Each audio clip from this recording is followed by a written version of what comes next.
இயேசு கிறிஸ்துவின் நாமத்தினாலே என் அன்பின் வாழ்த்துக்கள்.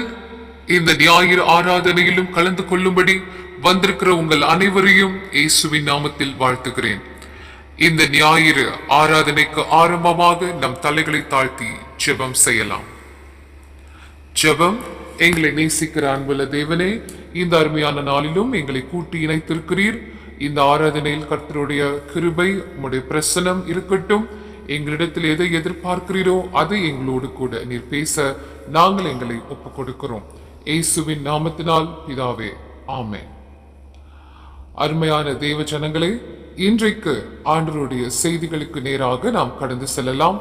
ஆண்டவர் இன்றைக்கு நம்மோடு கூட என்ன பேச வேண்டும் என்று விரும்புகிறாரோ அதை நம்மிடத்தில் பேசும்படியாய் நம் இருதயத்தையும் நம் செவிகளையும் ஆண்டவருக்கு நேராக சாய்ப்போம்.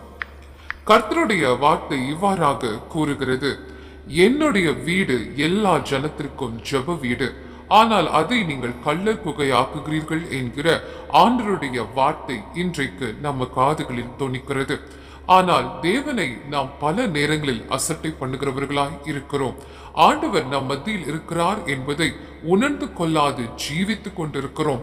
அவர் நம்மை காண்கிற தேவனாக இருக்கிறார். தேவ ஆலயத்திற்குள் வரும் பொழுது பயத்தோடும் நடுக்கத்தோடும் வர வேண்டியது அவசியம். ஆனால் நாம் என்ன செய்து கொண்டிருக்கிறோம் என்பதை நாம் முற்றிலுமாக அறிந்து கொள்ள வேண்டியது அவசியமாக இருக்கிறது.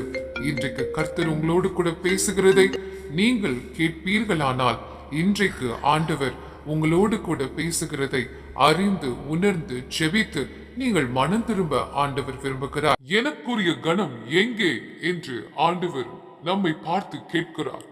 அவருக்கு கொடுக்க வேண்டிய கணத்தை அவருடைய ஆலயத்துக்கு வந்தும் நாம் கொடுக்கிறோமா? சிந்தித்து பார்த்து நம்மை அர்ப்பணிப்போமாக. My house should be called a house of prayer for all nations, but you make it a den of thieves.